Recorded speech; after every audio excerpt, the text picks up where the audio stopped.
Hey, what's going on, guys? Welcome to another episode of Chad Williams Fixes All. In this episode, I'm just going to give you guys an update on what I've been working on, where I've been in the last few months, and obviously the Cutlass is still here.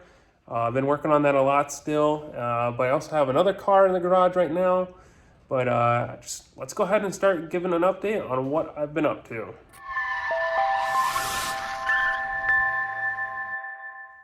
So first things first, let's give an update on the Cutlass there. So you can see here behind me, it's right now about mid-October. Cutlass hasn't really been moving too much because I've been working quite a bit on it.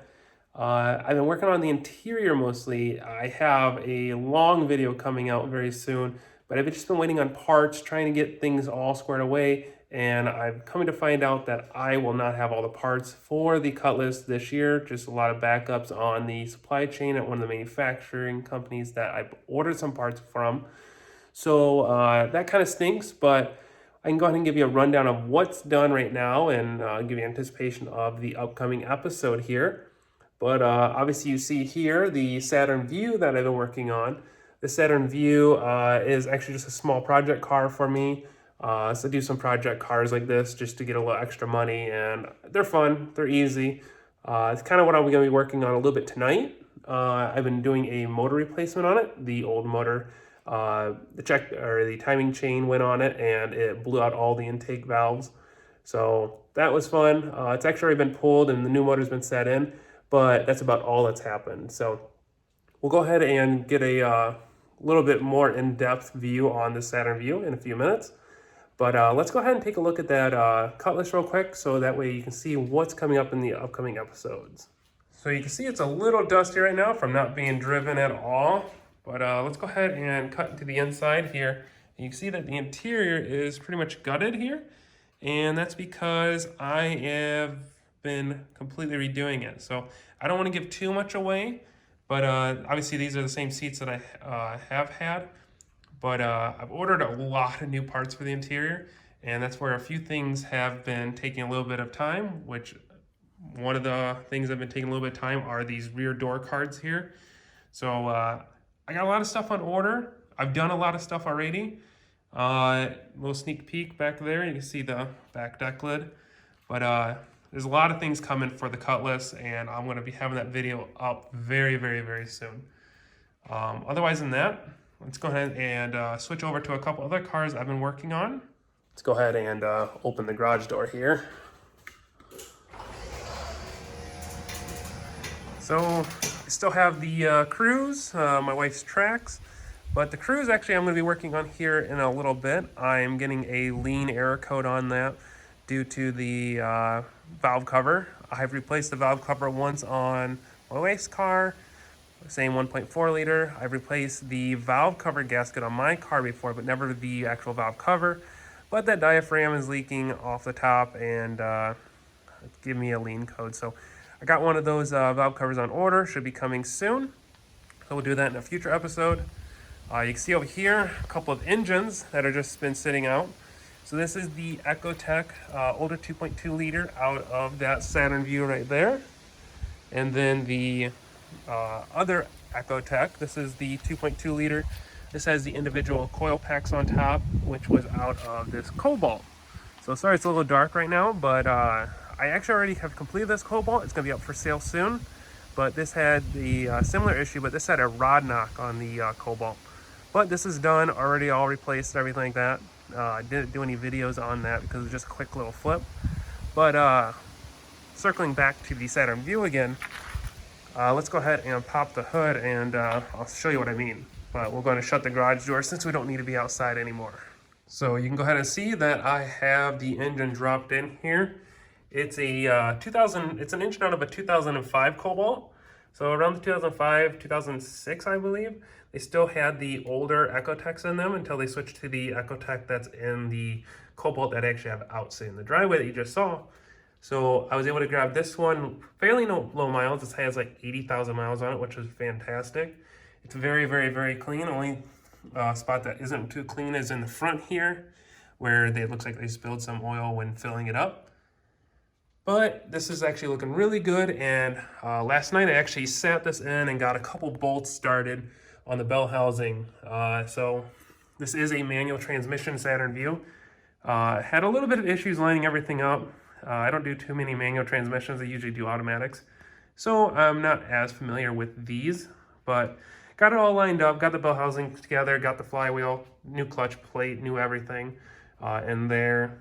But this is looking really good. This is actually the main focus of what I want to do tonight within this update. So I'm going to be working on this Saturn Vue a little bit. I'll take you along the ride here, show you what I'm doing on how I put this all back together.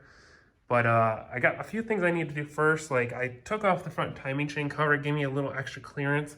Then I'll have to be putting that back on, and then I'll put the all the lower mount accessories, the engine mount and everything like that together, and kind of just take you along the ride on what I'm going to be doing here. So we'll see how far we get tonight, but probably won't be running tonight, but we'll see how far we get. So the first thing we're going to do is take off the wheel, get the timing chain cover on.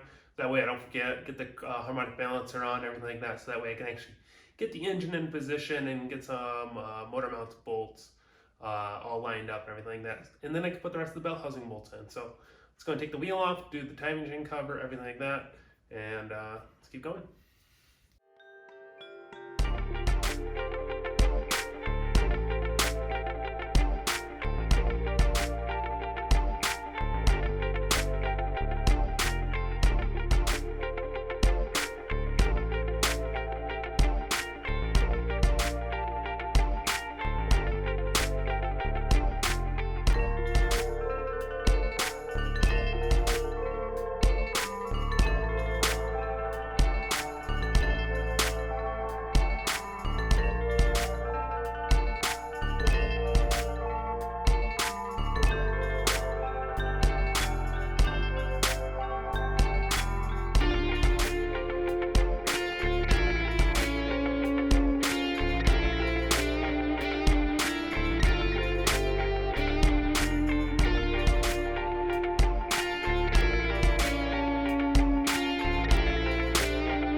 All right, you just went ahead and seen me put on the timing chain cover, the harmonic balancer. We did the motor mount with the tensioner pulley.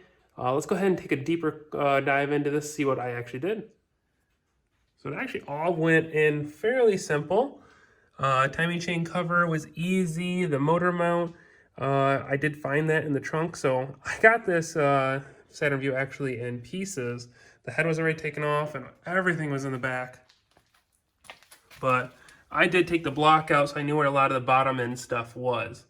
So this is all looking really good underneath here now. And this is the parts pile that I was talking about here. So you can see here all of the parts pile that I just have now out of the car, but this is all in the rear hatch or trunk area of the Saturn Vue. One really nice thing about this car, check that out, brand new tires on it. They look awesome, so that's going to be a really nice selling point when I go to sell this Saturn Vue. But no, we're just going to go ahead and knock out these parts here, see what we can get installed tonight. I think I'm just going to go ahead and do all the bell housing bolts now off camera, because most of the bell housing bolts are really hard to see or really hard to get to. I got a few transmission mount bolts that I have to get put in as well. But I mean, you can see in behind here, it's all tight fit. So I'm just going to go ahead and do all the bell housing bolts off camera, catch up with you right after I do that. All right, so we went ahead and installed all the bolts here. So I had a couple of transmission mounts bolts there that I took loose to make it easier to install the clutch and flywheel and everything like that. But let's go ahead and roll underneath and see all the bolts that we did put in. So there's the starter hole. Going around, we did that bell housing bolt, that bell housing bolt. That one does not exist on this transmission, so we skipped that one right there. Then we come back around, we got another one up top, up there, and then we installed these transmission mount bolts. We also reinstalled the carrier bearing, right? Let's see if we can get that here. carrier bearing right there. So there's 3 bolts that hold that in.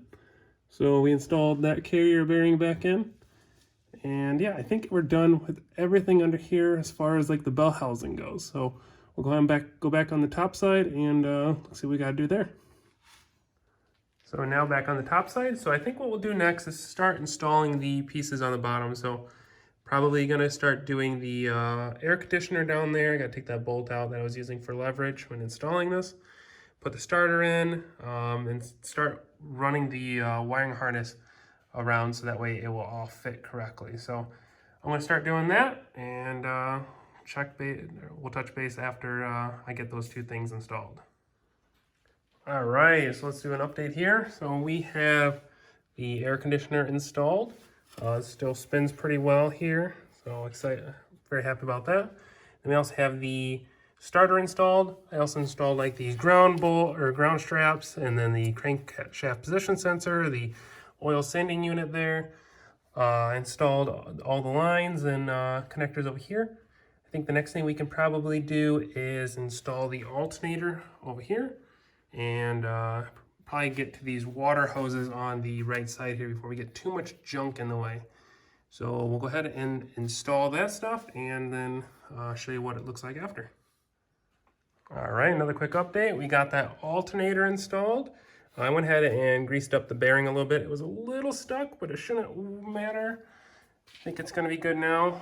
Hopefully I don't have to replace it later. And then we got both of those coolant lines connected on the back side of the motor. And then next, I think we're gonna go ahead and install the intake. One little trick if you're installing an intake, take out that stud right there. Makes things so much simpler. That goes on pretty much any of these 2.2 Ecotechs. If you can take out that stud right there with just, I think it's like a 4mm, something ridiculously small, but it fits on that little stud right there on the end. And if you can take that out and then just install the stud back in once you have the intake positioned on there, makes life so much simpler. It just kind of loops underneath here perfectly and makes the install easier. So I'm gonna go ahead and install the intake and the throttle body, and we should be good in a minute.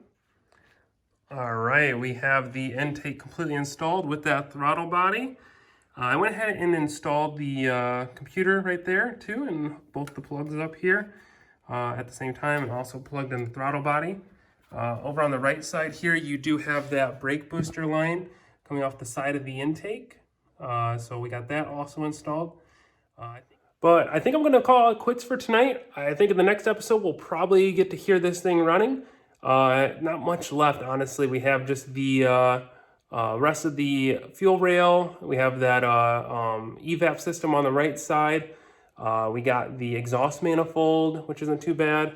And then, I mean, just a few more things to button up, like the radiator hose. But we'll go ahead and tackle that in the next episode. Otherwise than that, I'm going to go ahead and call this a night and pick this up next time.